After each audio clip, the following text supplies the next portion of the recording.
Hello everyone, I hope all are feeling well. जो भी जाओगे बढ़िया होंगे। और इस वीडियो में हम लोग विजय माल्या स्कैम के बारे में देखेंगे। सबसे पहले बात करें तो पिछले दशकों में विभिन्न व्यवसायों में कई अनैतिक आचरण हुए जिनका असर आम जनता पर पड़ा है। ज़्यादातर घोटाले और धोखाधड़ी समाज के प्रभावशाली लोगों द्वारा की जाती है और इसलिए इनका बहुत असर पड़ता है। प्रभावशाली लोगों द्वारा किए जाने वाले घोटाले और धोखाधड़ी सफेदपोश अपराधों का हिस्सा है। सफेदपोश अपराध शब्द और इसकी अवधारणा पहली बार सदरलैंड द्वारा दी गई थी। उन्होंने बताया कि पारंपरिक अपराधों, जिसे ब्लू कॉलर अपराध भी कहा जाता है, के अलावा कुछ अपराध भी होते हैं और उन्हें सफलता पाने के लिए पुरुषों द्वारा अपनाई जाने वाली समान अनैतिक व्यापारिक रणनीति के हिस्से से रूप में देखा जाता है। यही कारण है कि जब तक सदरलैंड द्वारा अवधारणा से स्पष्ट नहीं किया गया तब तक ऐसे अपराधों को दंडित नहीं किया गया। उन्होंने अन्य लेखकों के साथ मिलकर समाज का ध्यान उच्च सामाजिक आर्थिक समूहों द्वारा किए जाने वाले अपराधों से हटाकर अति आवश्यक खतरों की ओर स्थानांतरित करने का प्रयास किया। उन्होंने सफेदपोश अपराधों को उच्च सामाजिक स्थिति वाले व्यक्तियों द्वारा अपने व्यवसाय एवं रोजगार के दौरान किए गए अपराध के रूप में परिभाषित किया। इन अपराधों में धोखाधड़ी, पेटेंट, कॉपीराइट, ट्रेडमार्क का उल्लंघन, मनी लॉन्ड्रिंग आदि शामिल हैं। देश ने दशक से सबसे बड़े घोटाले देखे। इनमें से 900 करोड़ रुपए का विजय माल्या घोटाला। काफ़ी प्रयासों के बाद भी उसे सुनवाई पूरी होने के लिए देश नहीं भेजा जा सका। 2016 में हुए एक हालिया अध्ययन में पता चला बढ़ती धोखाधड़ी और एनपीए के बीच संबंध है। एनपीए ऐसे ऋण होते हैं जिनमें राशि का भुगतान 90 दिनों से अधिक समय तक नहीं किया जाता। पूर्व सांसद और एक प्रसिद्ध व्यवसायी विजय माल्या यूनाइटेड स्पिरिट्स के पूर्व अध्यक्ष और यूनाइटेड ब्रोरीज समूह के अध्यक्ष, जो पेय शराब, उर्वरक और रियल एस्टेट व्यवसाय में शामिल है। वो 28 वर्ष की आयु में कंपनी के अध्यक्ष बने और तब से अपने पारिवारिक व्यवसाय और कंपनी के विकास पर ध्यान केंद्रित किया। वो लंबे समय तक एक प्रसिद्ध आईपीएल टीम आरसीबी यानी रॉयल चैलेंजर बेंगलोर के मालिक के रूप में भी जाने जाते हैं। उनकी कड़ी मेहनत से कंपनी 1999 में 64% टर्नओवर तक पहुंचने में बड़ी छलांग लगाने में सक्षम थी। उन्होंने देश के बाहर कई विदेशी देशों में भी अपना कारोबार बढ़ाया और अपने नाम पर बर्जर पेंट्स भी खरीदा। वो कर्नाटक से 2 बार सांसद सदस्य भी चुने गए। एक बार उन्होंने शराब और एयरलाइंस के अपने कारोबार को बढ़ाने का फैसला किया, लेकिन कंपनी के सदस्यों ने उन्हें सलाह पर ध्यान दिए बिना उन्होंने एयरलाइंस के अपने कारोबार के लिए धन जुटाने के लिए अपनी एक कंपनी बेच दी।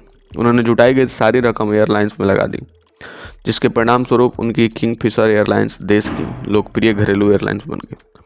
वो एयरलाइंस का विस्तार भी करना चाहते थे, लेकिन सरकार ने कई तरह की पाबंदियां लगा दी और उन्हें अंतर्राष्ट्रीय उड़ानें शुरू करने की अनुमति दी।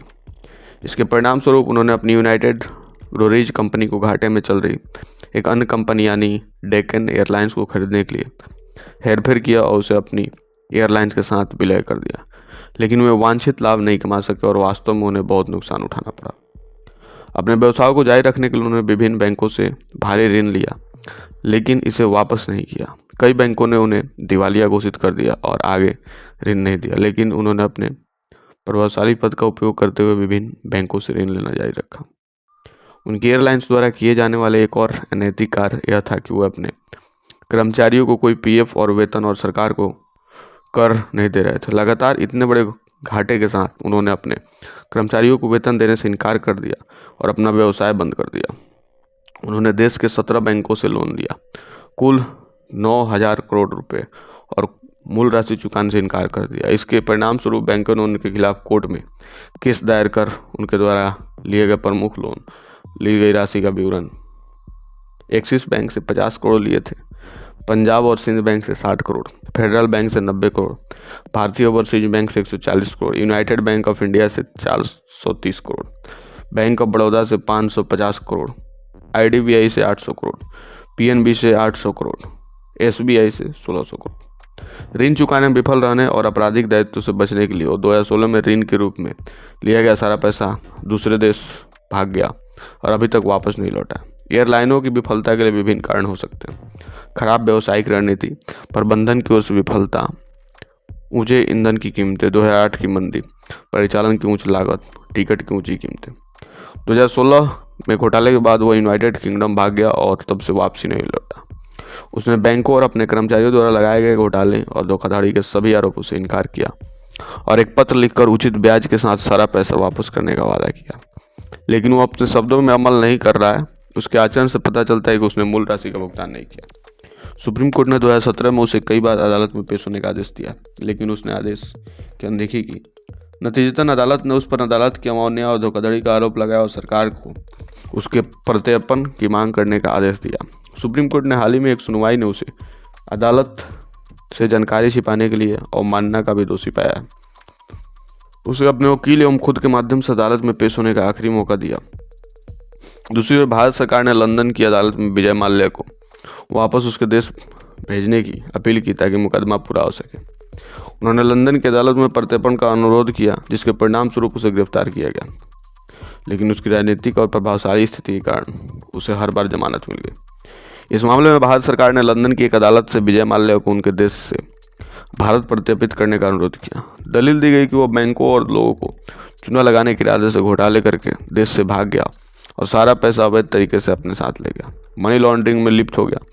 इसी वजह से उसे वापस देश में लाना चाहते हैं। उन्होंने 2017 में फिर से अदालत में प्रत्यर्पण अनुरोध दायर किया, जिसके आधार पर उसे गिरफ्तार किया गया और फिर से उसे जमानत दे दी गई।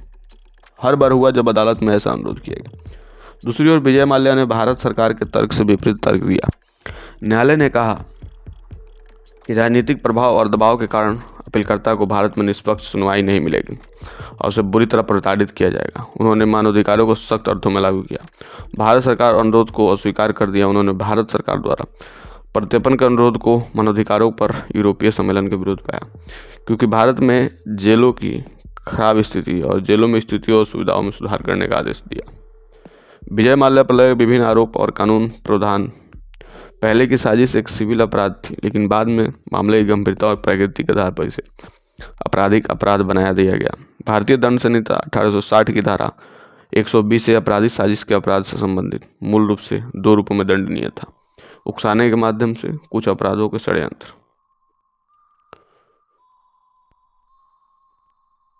पूर्व में किसी व्यक्ति को दोषी ठहराने के लिए कोई अवैध कार्य या चूक आवश्यक थी, लेकिन बाद में यदि कोई व्यक्ति षड्यंत्र का सदस्य हो तो उसे आपराधिक ही माना जाता है।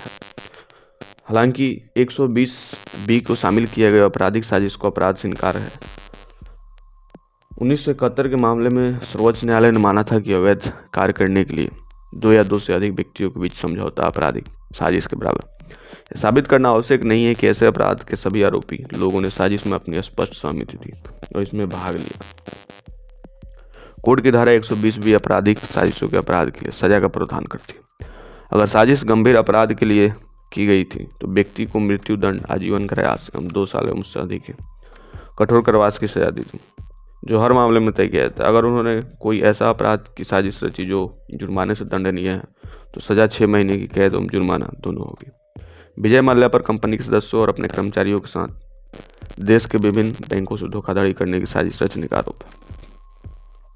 भारतीय दंड संहिता 1860 की धारा 420 धोखाधड़ी और बेईमानी के इरादे से संपत्ति देने के अपराध से संबंधित है। धोखाधड़ी के अपराध के लिए स्थापित सिद्धांत यह है कि किसी व्यक्ति को धोखाधड़ी के अपराध के लिए दोषी ठहराने के लिए यह दिखाना आवश्यक नहीं है। जब उससे कुछ करने का वादा किया था तो उसका इरादा बेईमानी का था, लेकिन अगर वादा पूरा नहीं कर पाता तो इसका मतलब यह नहीं है कि उसे धोखाधड़ी का अपराध किया, क्योंकि अपराध को साबित करने के लिए बेईमानी का इरादा होना चाहिए। धारा में प्रावधान है कि धोखाधड़ी के अपराध के लिए सजा 7 साल की कैद और जुर्माना है। वर्तमान मामले में विजय माल्या का धोखाधड़ी करने और बेईमानी इरादा था और इस प्रकार उसे धोखाधड़ी का आरोप लगाया गया है। धोखाधड़ी के अपराध के लिए सामग्री अभियुक्त द्वारा किया गया झूठा प्रतिनिधित्व यह ज्ञान है कि प्रस्तुतिकरण झूठा है। व्यक्ति को धोखा देने का बेईमान इरादा, किसी व्यक्ति को कुछ करने या कुछ ना करने के लिए प्रेरित करना जो उसने नहीं किया होता है। यदि कोई सरकारी कर्मचारी अपने प्रभावशाली पद का उपयोग करके किसी भी मौद्रिक लाभ एवं मूल्यवान वस्तु को प्राप्त करने के लिए आपराधिक कदाचार का अपराध करता है और अपनी शक्तियों का दुरुपयोग करता है तो उसे भ्रष्टाचार निवारण अधिनियम 1988 की धारा 13 के तहत उत्तरदायी ठहराया जाएगा। उसे 7 साल की कैद एवं जुर्माना दोनों से दंडित किया जाएगा। वर्तमान मामले में विजय माल्या ने संसद सदस्य के अपने पद का उपयोग बैंकों से ऋण प्राप्त करने के लिए किया, जबकि उन्हें विभिन्न बैंकों द्वारा दिवालिया घोषित किया गया। इससे पता चलता है कि उन्होंने अपने प्रभावशाली स्वभाव का उपयोग किया और मौद्रिक लाभ प्राप्त करने के लिए अपनी शक्ति का दुरुपयोग किया, और इस प्रकार इस धारा के तहत उन पर आरोप लगाया गया।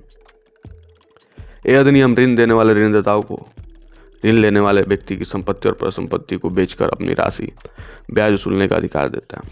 वर्तमान मामले में विभिन्न बैंकों के ऋणदाताओं ने विजय माल्या को कंपनी किंगफिशर की संपत्ति और परिसंपत्तियों को बेचकर मूल राशि ब्याज वसूलने की अनुमति दी गई। नीलामी इलेक्ट्रॉनिक्स मोड के माध्यम से, लेकिन परिसंपत्ति वसूली के कोई खरीदार नहीं होने के कारण वसूली नहीं की सकी। रियल एस्टेट बाजार पहले ही उसे संघर्ष कर रहा था।